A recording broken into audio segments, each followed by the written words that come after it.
Welcome to Felony Friday, a presentation of the Lions of Liberty podcast. Here is your host, John Odermatt. Felons, friends, and freedom lovers, welcome back to another edition of Felony Friday, a weekly show right here on the Lions of Liberty podcast. What is Felony Friday? What is this show? What do we do here? Well, Felony Friday is all about exposing injustice in this nation's broken criminal justice system. Do this a bunch of different ways. Sometimes I'll bring on, people who have lived through the system, spent time in prison, felons to tell their story, to share their story. I'll bring in experts in different fields, forensics, law enforcement. Today, I am talking with a fellow podcaster, but also a lawyer, DK Williams, the host of a very good podcast, The Law. I'll just be introducing DK in one moment here. Before I do that, I want to just remind you real quick, this is one of 3 shows on the Lions of Liberty podcast. If you love this show and you haven't listened to the other 2 shows, I really encourage you to subscribe so you get all 3 shows delivered to your listening device, which if you're under the age of 80 is probably a cell phone. So just subscribe on whatever app you use and you'll get our Monday show hosted by Mark Clare. It's our longest running program. Our flagship program, our original OG Lions of Liberty podcast program. That's where Mark interviews libertarians who are leaders. And he'll also host, he's actually been doing recently in this past week, he had a real good debate, Marxism versus capitalism. He's been doing a great job with debates, bringing that perspective to see both sides of an issue, which I think is really useful. And I think it's a niche that has not been filled, really, especially in the liberty movement. We get so much from one side, and you don't even hear the other side. So the problem with that is you don't learn how to counteract it. I'll stop rambling about it, but Wednesday's show is Electric Liberty Land. That's hosted by Brian McWilliams. Brian does a very entertaining show, and he brings you every single Wednesday your weekly shot of culture, comedy, and liberty. And if you like these shows, subscribe. If you really like them, consider joining our Patreon program at patreon.com/Lions of Liberty and supporting us there. Today's episode of Felony Friday is the 177th episode. That means you can find the show notes page at lionsofliberty.com/FF177. Let's get into today's show. My guest today on Felony Friday is DK Williams. DK attended the University of North Carolina on a prestigious Morehead Scholarship and graduated with a BA in economics.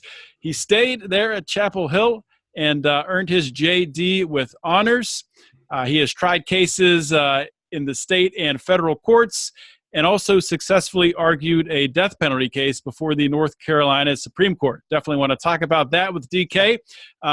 DK also is the host of The Law with DK Williams. You can find that over on the Launchpad Media Network. It's an in-depth but also entertaining podcast about both famous cases or famous rulings, famous decisions, but also current and otherwise non-important judicial decisions. It goes all the way back from Marbury versus Madison to current decisions happening right now today. On it, DK critically discusses and analyzes what the cases actually say, and oftentimes it's different than what you may think it is. So, DK, great to have you on Felony Friday. Thank you for having me. It's my honor. I appreciate it. Always like talking. Yeah, we were just talking about that in the pre-show chat that DK does a solo show. Every show it's him going through these cases, talking about them. So I'm just going to basically sit here. No, not this time. But great to have you on the show. And what I like to do pretty much with all my guests is, it's great to get some background, on my guests and really learn what you're all about, where you're coming from. So, you're a lawyer. Before we get to why you're a lawyer, maybe it's more important to talk about why you're a libertarian or how that journey occurred. So what's your libertarian awakening story? It's not like I was ever like a diehard socialist or a diehard Republican. I think I just kind of had that idea growing up that you don't mess with other people. I mean, you leave other people alone. I think it must have come from my parents and my upbringing.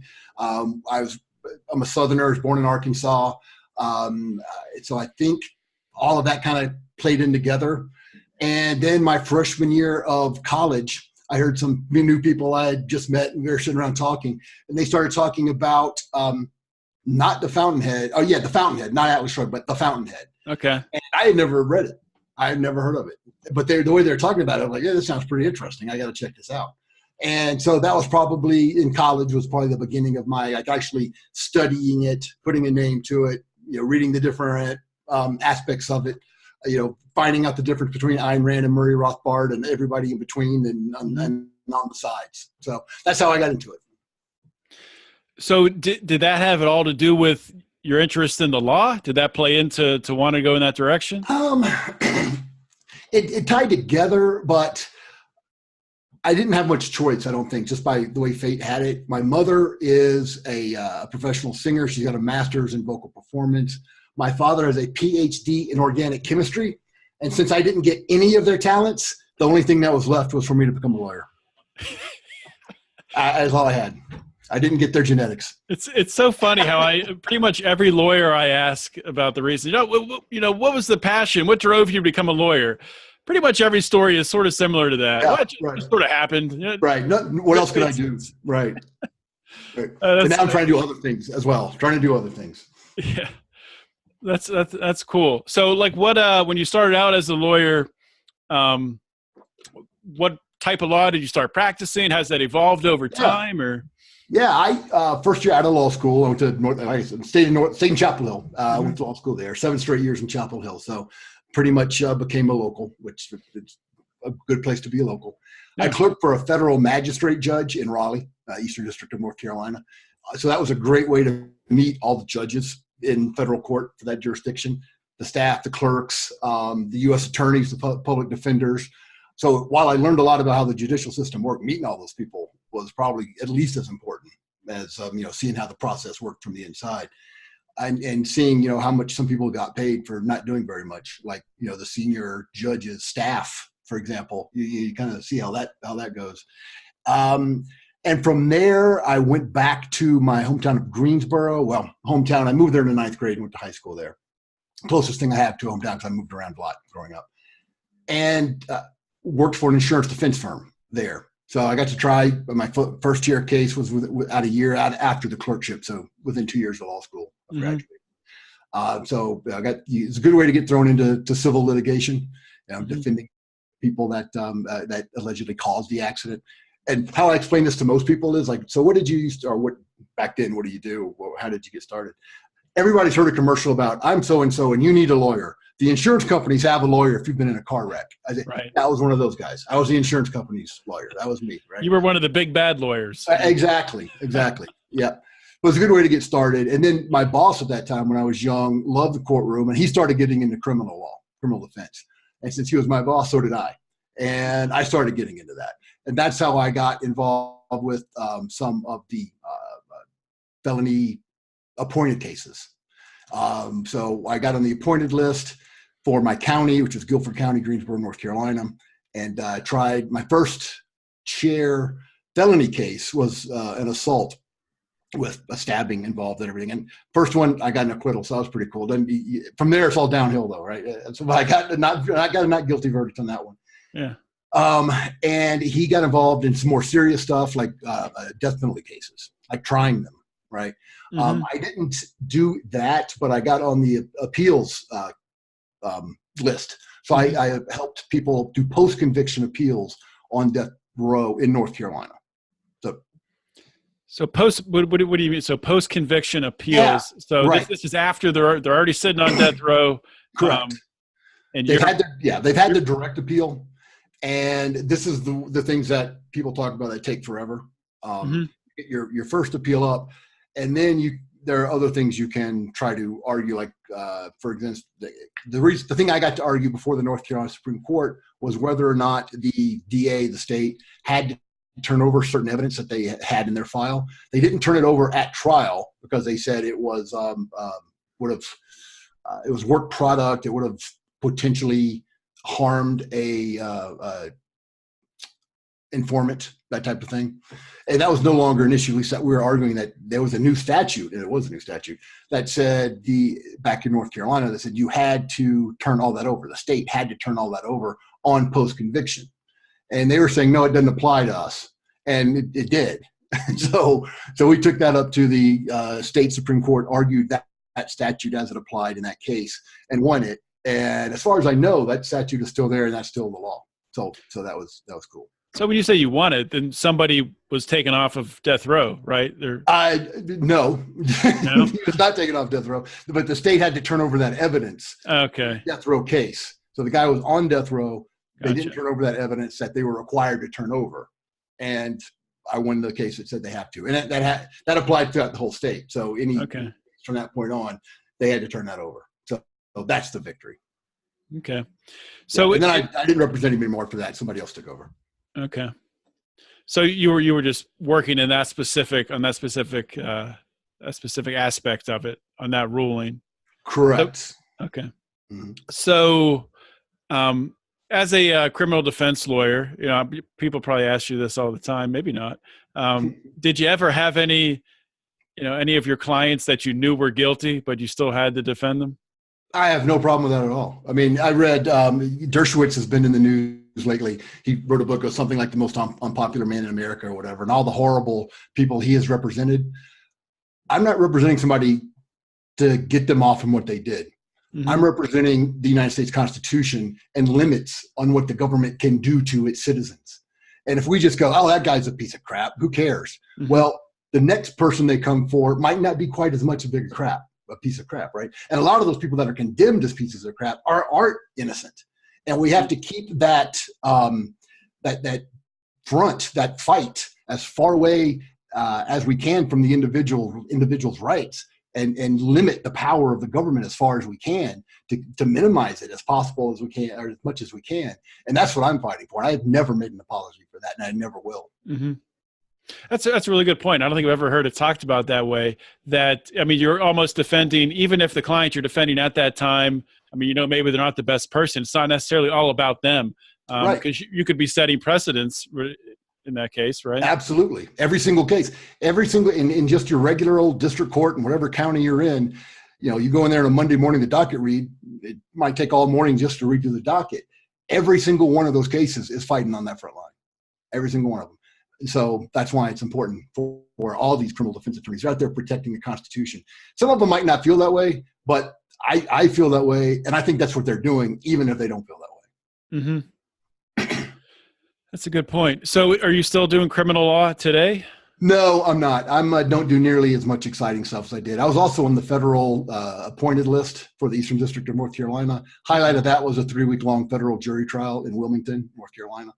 And the reason it took so long is there were 13 defendants. But still, we were in there trying the case for 3 weeks. And I had a relatively minor alleged participant in this drug conspiracy. Mm-hmm. And, the three major people in the drug conspiracy got life in prison. And my lady got like 48 months, which is still not good, but she got out, right?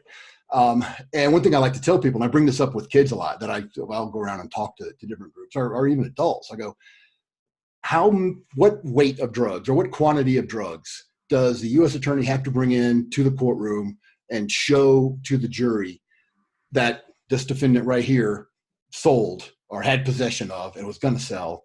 What weight do they have to show to the jury for somebody to get life in prison for selling drugs? And you get guesses all over the place. Of course, the answer is none, is zero. They don't have to bring in a speck of dust of cocaine, right?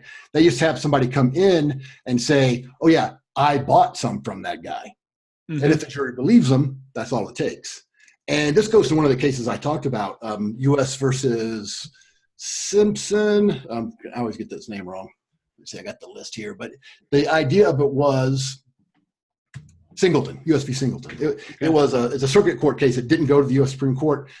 You may be familiar with this one, but a criminal drug defendant was convicted, and at trial, her attorney said, you can't have these other defendants come in and testify against her. And it was a female. She was a mule, right? Just running drugs, carrying the drugs. Mm-hmm. You can't have these other people come and testify against her because you promised to give them time off their sentence that they've already been convicted for.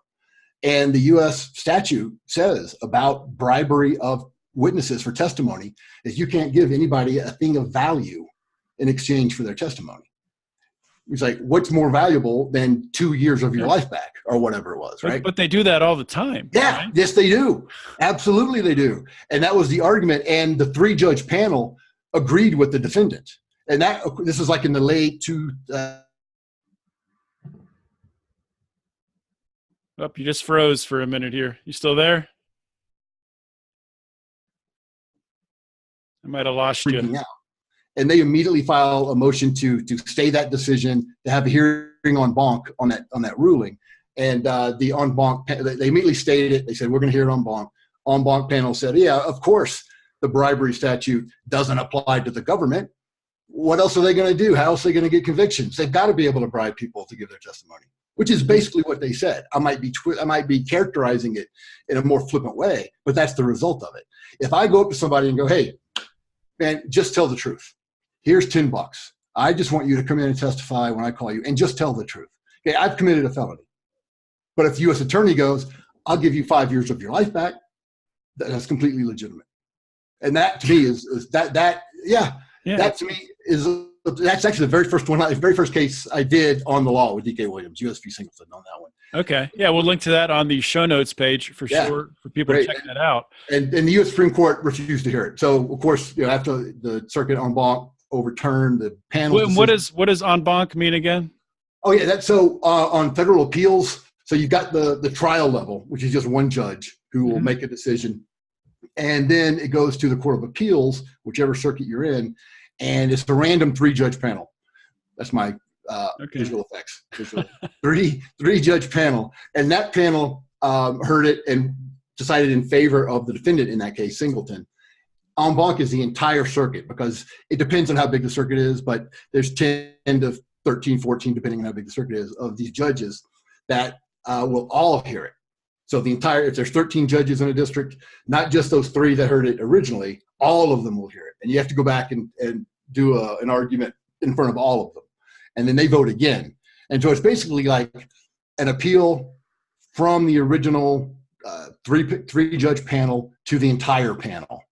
You're not going up another level. You're still in the circuit court, but you're going from 3 judges to all of them. That's on. What does the vote have to be? Does it just have to be majority or? Just has to be majority. Okay. Yeah. So, for example, and I can't remember the exact numbers in this particular case, but it was 3-0 amongst the 3-judge original appellate panel. Those 3 judges all rule in favor of the defendant. They don't have to vote the same way en banc. I mean, they usually do, I think. I haven't seen numbers on that, but they usually are going to vote the same way. So even with those 3 in defendant's favor, however many there were, the majority of them said, no. Of course the state can give people years off their life back to testify, even though you can't offer them a sandwich. Because us mere serfs are the ones that have to be controlled, not the feds. We got to trust the U.S. attorneys, right? They're not going to screw anybody up. So could a similar case could this be brought in a different circuit? Is there like another path to get it to the same? Yeah, it could. Yeah, because that law only applies in that circuit. And again, I'm drawing a blank on which one it was, but it was out of Kansas. That's where the trial was. And it could come from another one, but I think pretty much that argument, whenever it's been made at the trial court level, I think it's certainly right after when all this was going on, it was being made all over the place, right? Mm-hmm. And once the en banc panel came back and said, no, you can't do that, even a trial judge, say in Florida or California or wherever, is going to go, I'm not bound by that circuit's ruling, but I'm going to go along with it. I'm going to agree with their ruling because they're higher than me. And even though I'm not under their direct line of authority, I'm going to buy that argument. And it's never gone up that high to my knowledge. So if anybody's ever appealed it from a trial court level somewhere else, it hasn't been heard, or at least it hasn't been ruled in the defendant's favor. So how many different circuit courts are there in the United States? Oh, man, I should look that up. I think there's 13. 13. Okay. I could be off a couple there, but there are, I think, like 11 geographic ones from like, the Northeast and then the Mid-Atlantic, and, they're all divvied up geographically. And then there's the DC circuit, which DC Court of Appeals Circuit. Let me get this right. DC Circuit Court of Appeals. That's it, because that's the federal one. And they hear all the appeals from all of the administrative agencies. So it's pretty much a jurisdictional court, right? So they hear all the appeals out of all the regulations that these regulatory agencies do. So I think there's one for like overseas federal. There's a couple of those that aren't geographic, but most of them are just geographic. And I mean, the one that I always see in the news, or I guess is what is it? The Ninth Circuit, is that the one that's San Francisco that it was extremely liberal, right? Yep. Now it's Trump just appointed. Didn't he have an appointment of a conservative judge there? Yeah, he's had several. I don't know the exact number, but he has certainly made an impact on how that that circuit has been perceived and how it's composed. Exactly. Yeah, that's the Ninth Circuit, California, and I think maybe Oregon and Washington, or it's the West Coast anyway. Okay, if not all of it, California. So with your podcast, you've done, it's like you're in the 30s for numbers of episodes, right? So Yep. 34 is going to come out tomorrow, and 34. I'm really into this one because this was or is as the Jacob Ellis case. Anyway, it deals with the First Amendment and obscenity, and this was in the 60s. And there was a guy in Ohio that was running a movie theater. He was arrested and charged with criminal counts of obscenity for showing this movie. And it was a Louis Malle, now he's a famous French director, a movie. And I actually rented it, or actually I had to buy it to see it so I could get some context for this. And here we go. This is what it is. It's called The Lovers, right? Mm-hmm. And I was thinking, I know it's going to be different from the 60s to today. I'm not going to, it's going to be, whatever they considered salacious back then is going to be completely different than it was now. So I get that. But I'm still thinking, there's going to be something pretty salacious in this, right? There's not. There's not at all.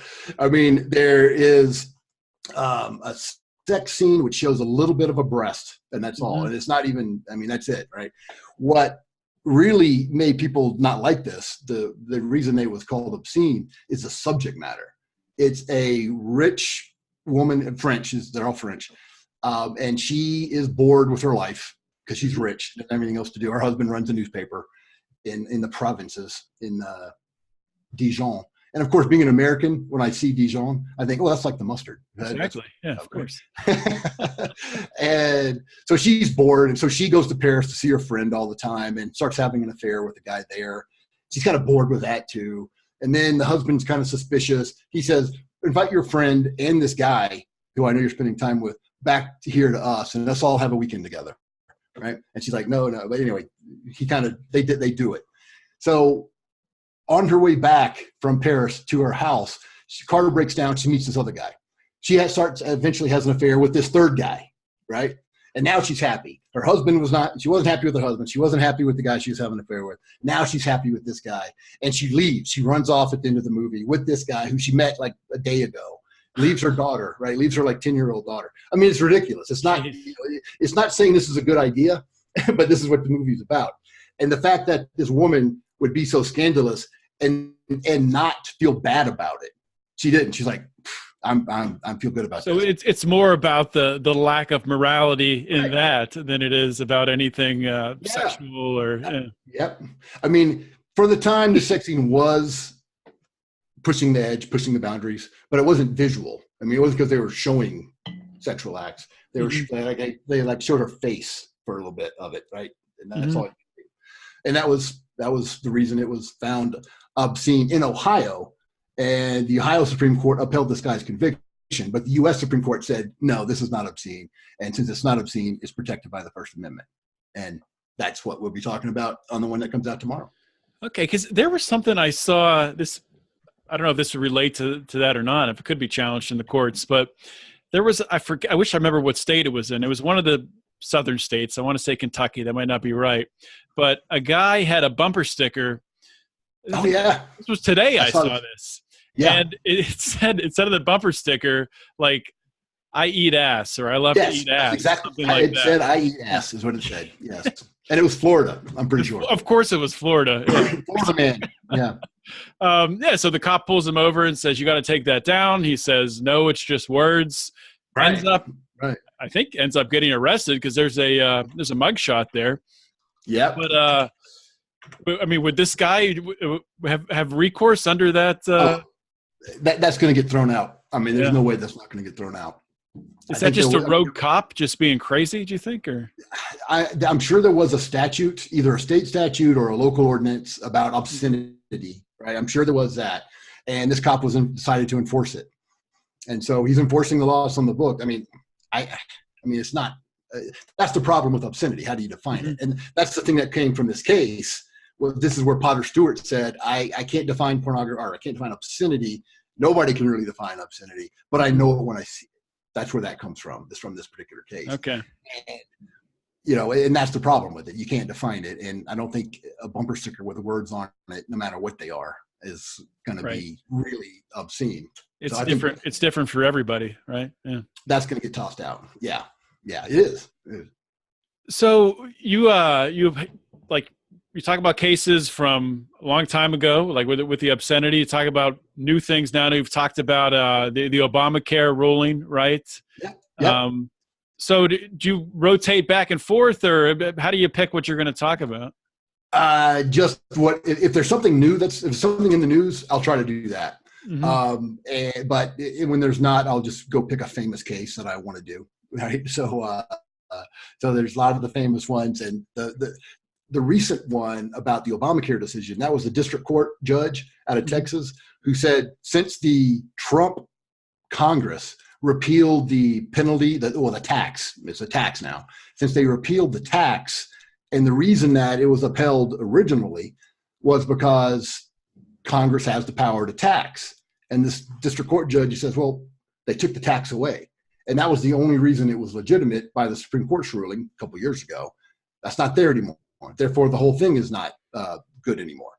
And this is one thing I try to make this point routinely, because when that district judge's opinion came out, there were people on the news, mostly a bunch of Democrats, Democratic elected officials, going, what an idiot that judge is. The Supreme Court said that was okay. How can he can't do that? He's just trying to overthrow the Supreme Court. They obviously hadn't read it, because he addressed that. He said, yes, this is what the Supreme Court said. They said it was legit because it was based on the power to tax. That tax is gone. Therefore, it's not. It's clearly they hadn't read that. They had no idea what the analysis was. And so I see this a lot with Citizens United. All these people are up in arms about Citizens United is so horrible. Oh, did you know that if Citizens United had turned out the other way, the government could censor documentaries? What? They have no idea. I mean, that was the issue in Citizens United, was whether or not the government could censor a documentary because it was too close to an election. And it was an anti-Hillary documentary. And they said, no, you can't do that. But they could do it to anybody, right? If that had changed, then the government can say, no, you can't do that. Too close to the election. We're going to ban you from showing that documentary. And people don't know that. So, and this actually came up with a friend of mine who was a professor, Tom Krennewitter, who does a lot of great stuff at speakeasyideas.net. And he was a professor, and this undergraduate came up to him, a female. It was like, I'm in charge of the anti-abortion group here on campus, and we want to have a rally to overthrow Roe versus Wade. And he's talking to her. He said, well, the first thing we should do is you should read it so we can talk about what it actually says. And so that's something that I try to get everybody to do. And I do these podcasts and I read these cases, not so you don't have to, but so you might be interested enough to go ahead and read it, and you'll get my perspective on it. And I have a bias. I can tell you where I'm coming from. I think I'm right, and I try to tell you why I think I'm right. But you buy it or you don't. You can read it and make up your own decisions. This is my comparison. Like, if somebody said, hey, what do you think of that restaurant? And somebody said, well, I haven't been, but I heard it's really bad. Okay, well, you haven't been, right? Or what do you think of that book? Well, I haven't read it, but here's my opinion. What's that worth, right? And to me, it's the same thing with all these people on TV and the radio yelling and pontificating about cases they clearly haven't read. Yeah. So unless you've read it, your opinion is worth as much as a restaurant review of somebody who hasn't eaten there. Well, yeah, if it doesn't align, when you talk about the media, if it doesn't align with their agenda, then they won't even talk about it. So they'll only take what they need. Absolutely. So out of these cases, do you have a favorite one that you talked about? Do you have, or maybe not a favorite, one that you think is, maybe this is a better question, one that if you were going to point people to an episode to listen to, Do you have a particular one that you would pick out? That is a good one. Well, the one, I don't know if the episode is particular, it's better than any of the other ones, but the one the case that I discussed that I think really eviscerated the Constitution and the enumerated powers, the idea of concept of federalism, is Wickard v. Filburn.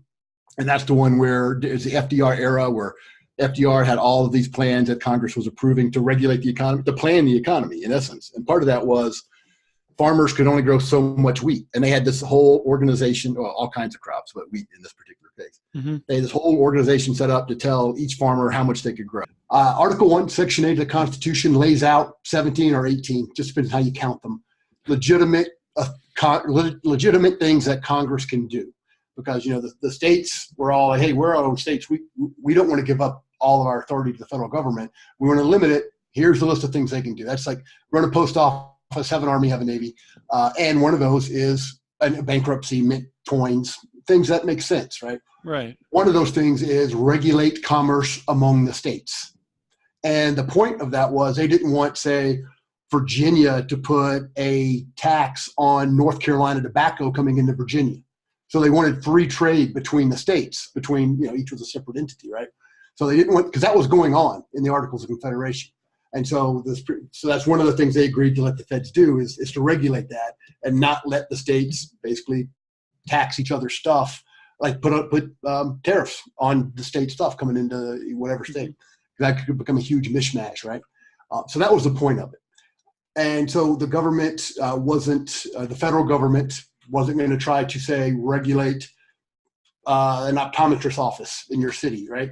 Right. That's something the state can do, but that's not interstate commerce. So at least it wasn't originally. It might be now, unfortunately, the way they've interpreted it. But Wickard v. Filburn was one of the first cases that just blew that distinction away, or blew that limitation on the federal government away. Mm-hmm. It was during the New Deal, FDR trying to control the economy, trying to make everything right, because he and his smart bureaucrats knew how to regulate the economy, right? They were smart. They knew that every farm should only be able to grow so much, or how much each farm should be able to grow. Right, and because they studied this, and they're just geniuses and brilliant, and all that stuff. Right, absolutely. They know better. They can't just let a free market work, because that resulted in the Depression, right, according to them. So they can't let that happen. So one of these programs, there's a million of them, but one of them was the federal government telling farmers throughout the country how much of what crops they could grow. And one guy said, you can't tell me what to grow. They came in and told him you can only grow X amount of wheat. And he said, you can't tell me that, because what I'm growing, I'm not selling. So it's not commerce at all. Mm-hmm. And it's not crossing any state lines. So it's not interstate. So since it's neither interstate nor commerce, Congress power to regulate interstate commerce can't apply to this. It's ridiculous. It's absurd. And he was right, except the Supreme Court said he wasn't right. Right? So that basically blew the doors off of any interstate commerce limitation on what Congress could do. Wait, so was that at the time? Was that a surprising ruling? Like, was that something that wasn't expected from the Supreme Court? I wish I had a better answer to that. I mean, I don't know what the popular zeitgeist was at the time about that. There certainly was a huge momentum towards federalizing the government. They were certainly there. I mean, FDR was president, right? Wilson had been president. So there were certainly a lot of people that wanted to do that. But I still think there were some people that wanted states to be able to do the things that they were supposed to do and limit the federal government, because, as we can see, there's like no limit to what the Commerce Clause allows the feds to do, or at least they've been justified in that by the Supreme Court in this Wickard v. Filburn case. And the Supreme Court back then says, in their opinion, you're right, it's not commerce, you're not selling it. You're right, it's not interstate, it's not crossing any lines. Nevertheless, what you're doing could have a substantial effect on interstate commerce. That's where they modified the Constitution. That's where they rewrote it, basically. Because it doesn't say Congress can regulate activity that substantially affects interstate commerce. Right. It says you can regulate interstate commerce, or commerce among the states. But so they rewrote it to magnify the power of the federal government. And that's Commerce Clause thing was one of the reasons that the main reason Obama pushed Obamacare. He said, well, if people don't buy insurance, that substantially affects interstate commerce. He was growing something. He was doing something. What you want to do with Obamacare is punish people for not doing something. Mm-hmm. So if you don't buy health insurance, we're going to tax you. And they didn't call it a tax originally, right? It was going to be a penalty. And U.S. Supreme Court in that case said, no, the Commerce Clause doesn't cover that. You guys are going way too far in that. The Commerce Clause doesn't give you authority to tell people to do something they otherwise wouldn't do at all, right? But Roberts in the majority Supreme Court said, but the taxing power does allow you to do that, which wasn't the main argument of Obama the whole time. And in fact, politically and in Congress, when they were trying to get it passed, they're like, this is not a tax. This is not a tax. Because nobody wants to, it's harder to sell a tax. Yeah, they don't want to pass it to their constituents as another tax. As a tax, yeah. Right. But Robert said, one of your arguments you made way down here, you kind of said, well, if none of that works, if it's not interstate commerce clause, we sell the power to tax, and that's what this is. Mm-hmm. And that's what the Supreme Court bought. So you can see how it grew and grew. And one of the few, I don't want to go too far in this, but you can see how it's really expanded the. Well, yeah, it's really one of the keystones that the growth of the federal government is built upon, right? I mean, yeah. Oh, absolutely, absolutely. And it's the justification. It grew into the justification for the war on drugs. How so? Yeah, it was a case of Reich in California, where this is early on in the medical marijuana history, and California had legalized medical marijuana. I don't think it was legalized for recreational use anywhere at that point, but medical marijuana. And these two old ladies, they didn't know each other, separate cases, had been prescribed medical marijuana for whatever injuries or pain conditions that they had. And there wasn't any dispute that they were legit. I mean, the government didn't say, oh, they're just faking it. They had doctors come in and say, no, these ladies will be in substantial pain if they can't use the medical marijuana. But the federal government came in and raided their houses and took away their medical marijuana. And again, they were saying, basically making a similar argument to Wickard. It's like, hey, we're growing this for ourselves and we're using it ourselves. Mm-hmm. And this is a criminal statute. That was part of the twist on the argument.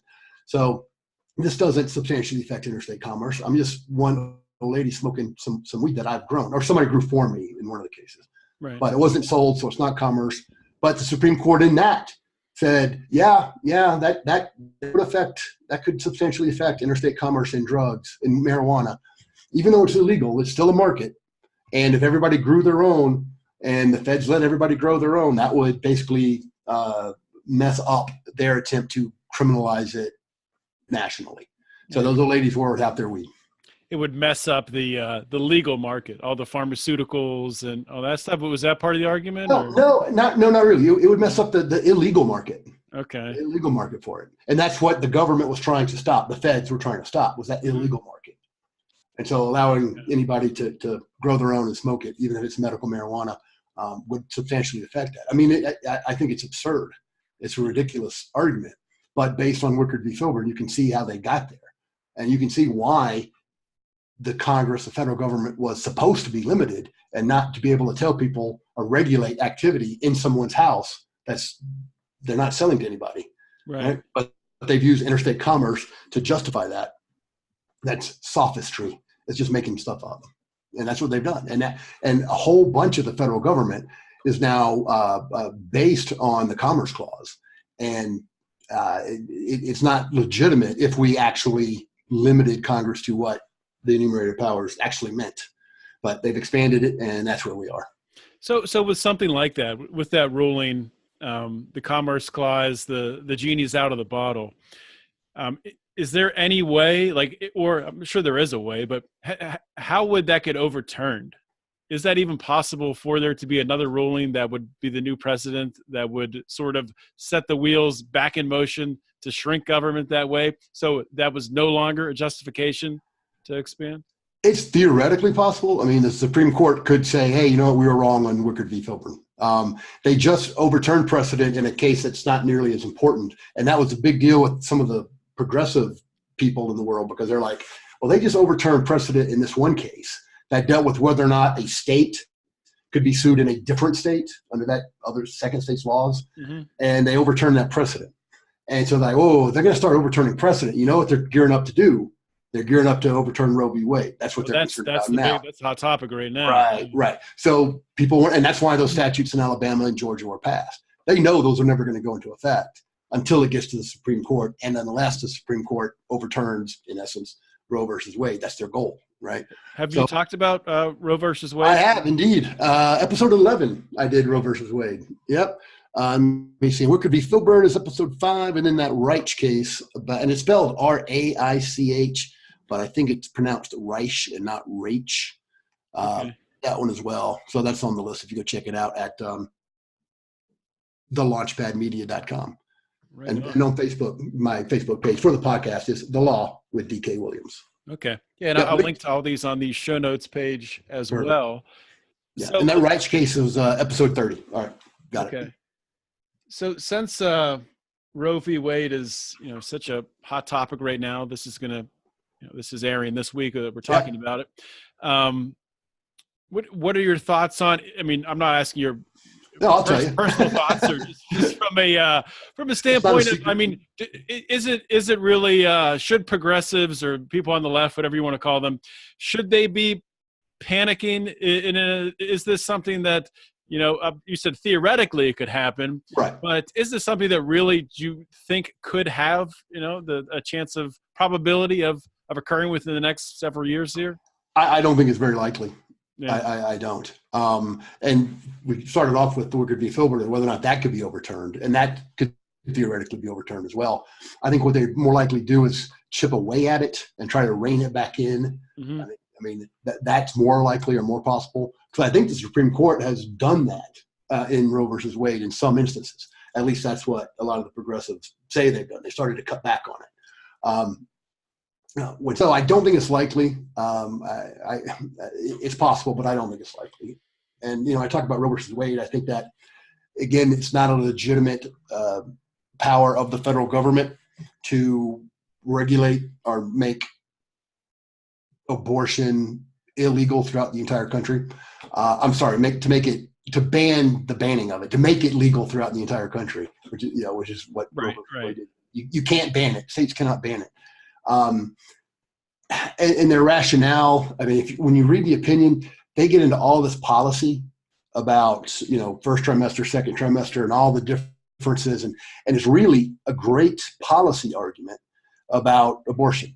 But the Supreme Court's not supposed to be dealing with policy issues. They're supposed to be dealing with the Constitution. Right. And that's really what they've done since FDR, in many instances, is start to make policy and then wrap it around some constitutional hook to justify the policy that they've been discussing. Because in Roe versus Wade, they're like, you can't ban it for the first trimester. You can ban it in the third trimester. How in the world is that constitutionally based? I mean, those are policy things. I mean, you can have that in the legislation, right? Sure, that's what legislation does. But it's just an example of the Supreme Court making policy. They want to make the world a better place or make the United States a better place. And they're using the power that they have and trying to justify it legitimately. But it's not legitimate, in my view. And I don't think there's any way it could be considered legitimate. Yeah. If you care about if you care about what this Constitution says. If you just care about making social progress, in your view, you don't care about the Constitution. Well, yeah. Well, that's probably more people today, I would say, and I think a growing number of people in the legal profession probably look at the Constitution. This isn't the way I look at it, but I would say a growing number of people look at the Constitution as, they call it a living, breathing document. That right. As they wrote the Constitution, the people who wrote the Constitution, hundreds of years ago, they weren't expecting it to be the same. They were expecting it to evolve. So what kind of response would you have to that? Oh, they had a provision for changing it, and it's been changed. You can amend it. Mm-hmm. That's the provision to change it. Absolutely. And they considered that. I mean, they knew that. They knew they couldn't think of everything, and so they put that in there, and that's the way to do it. Otherwise, the Supreme Court just becomes a 9-member legislative body. Right. And they make legislation from over there. Just a different way to do legislation. And they could become or have become in many instances more powerful than the president, right? Yeah, in many ways. Mm-hmm. In many ways. So just we're wrapping up here. There's a couple more quick questions for you. Just want to make sure people are able to find your podcast. What day of the week do you publish on a certain day, or is it? Yeah. Yeah. Yeah. Every Thursday. Every Thursday one comes out in the morning. Mm-hmm. Yeah. And then, so this will publish this Friday. So what's your topic this Thursday for this week's podcast? I'm talking about Flood versus Kuhn. It was Kurt Flood versus Bowie Kuhn, the baseball case. And I mean, I'm interested in it for the baseball aspect of it, and we're in baseball season, but it also deals with precedent, which is how I'm kind of wrapping it up or tying it in with what's going on now in the Supreme Court and that recent case that they did overturn the precedent. Progressives are worried, oh man, they're just getting ready. They're just laying the table or setting the table to overturn Roe versus Wade. And so we talk about the idea of precedent, because in Flood versus Kuhn, Kurt Flood, the baseball player, didn't want to be tied to one club his entire career, which was the rules back then. You couldn't, you were never a free agent, and he wanted to be a free agent. And the U.S. Supreme Court said, well, there's this case from decades ago that said baseball is not subject to the antitrust statutes because it's not interstate commerce. This is them going the other way on it because the justice at that time, he wrote all this flowery stuff and they romanticized baseball as just a game. That's where he was coming from. Mm-hmm. And said baseball is just a local event. It's not interstate commerce. It's not business. It's not interstate commerce. It's just the fact that they have to travel between states to get there doesn't make it interstate commerce. The Supreme Court has completely thrown that out in every other situation since then. But that was the ruling back then in the 1920s. And when this came up again in the 1970s, they said, that's wrong, but it's precedent, so we're not going to change it. So, yeah, right. That's crazy. And, yeah, exactly. And they said Congress can change it because it's a statute, and we interpreted it wrong 50 years ago or whatever it was. Congress can fix it, but it's our mistake. We perpetuated that mistake. We're not going to fix that mistake. It's up to Congress. Now, the dissent was basically feeling like you and I were doing, well, if it was wrong, just fix it. It's your mistake and fix it. So it's the idea of precedent and how sometimes really bad precedent is upheld, even when the court is basically acknowledging, yeah, that was bad precedent, but stare decisis, that's the Latin term for we've got to give credit to or abide by the prior decisions of this court. So that's all ties in. What is the like? What's the reason for that? I guess you call it a judicial principle, or the Latin word. What's the backbone for that? The idea is that we want consistency in the law. We don't want the law changing all the time. We want people to be able to rely on what we've said. We don't want them worrying about us, changing something that we said before. They're making business plans or planning their lives or whatever they're trying to do. And we don't want to switch that up all the time. So that's the basis for it. And that's why even judges that will vote to change precedent will discuss that and go, just because I think that case was wrongly decided, I'm not going to vote to overturn it because of those principles. But if it's really bad, they will and they have. Brown v. Board of Education overturned the precedent of Plessy v. Ferguson. So it happens, and that's the famous one. It does happen. They just don't want to do it all the time, or at least that's what a lot of them don't want to do it too much. So that's where we are on that. Okay. All right, DK. Well, I want to thank you once again for being so generous with your time here. And if you could just tell my listeners just one more time where they can find your podcast, anything else you're working on, just plug away. I'm glad to do it, man. Thank you very much for having me on. It's The Law with DK Williams, the name of the podcast, comes out every Thursday morning. And you can go to thelaunchpadmedia.com and find it there with a bunch of other libertarian type podcasts of all stripes. And go to my Facebook page for the podcast, which is The Law with DK Williams. And you can find the links there to all of them as well. And check out my personal blog. It's bluecarp.net. That's got some legal stuff, but also got some popular culture type things as well. So check it out. Let me know what you think. Hit me up. I'd love to hear from you. And if you have any ideas or suggestions, anybody, I want to hear them. Before I let you go, if you could just tell us what blue carp means. Yes. I came up with this a long time ago, but I'm still using it. My personal Facebook page it's facebook.com/bluecarp. And that's my Twitter as well. So check those out as well. But all right, so blue, obviously it can mean like a fish, like a koi, right? Carps are koi. You can have a pretty fish. But blue also means like sad, like I got the blues, right? And it can also mean kind of like off color or inappropriate, like, oh man, that comic works blue, right? Right. It's kind of old language, but it's there. And carp is not only a fish, it's a complaint. Like I wish that guy would stop carping about this. So that's some double, maybe even triple meanings there to a blue koi fish, a blue carp. It's a very artistic mind you have there. Very creative. Obscure that nobody else gets, but I understand. All right, DK. Well, thank you for coming on. We'll talk soon. Thank you very much, John. Bye. All right. Want to thank DK Williams once again for coming on today's episode. Just a wealth of knowledge. It's good.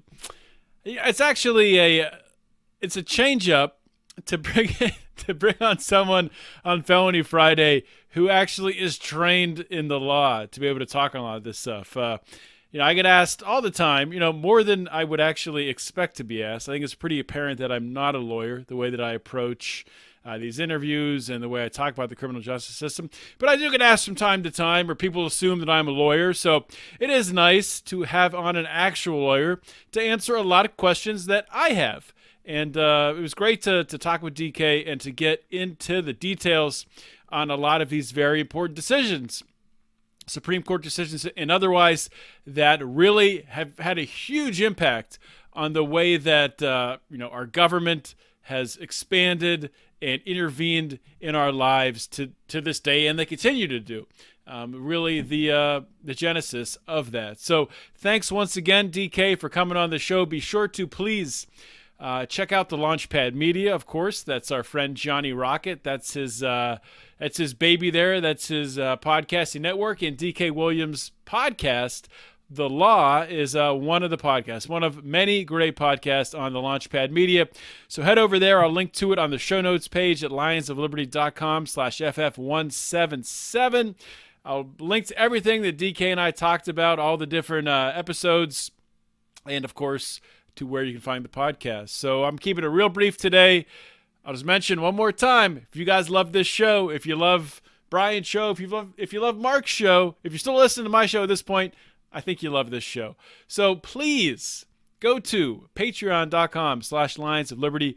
Consider supporting us. We really appreciate that. Or you know what? If you don't want to do that, another great way to support us. If you drink coffee, as I talked about at the very tippy top of the show, if you drink coffee, if you love coffee, if you are a coffee addict, please consider picking up a bag of the Morning Roar. It is a delicious coffee. I drink it myself every single day, and you can find that at lionsofliberty.com/coffee. Make sure to buy it through that link there.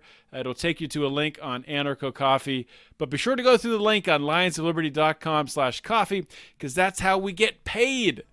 And if we don't get paid, then I don't care if you drink the coffee, because that's the whole reason we're doing this. But seriously, the coffee is delicious. Check it out, lionsofliberty.com/coffee. Thank you guys so much for listening. I appreciate all of your support. And please share this show. Spread it far and wide. This is John Odermatt signing off. Always remember to keep your head up and the fires of liberty burning.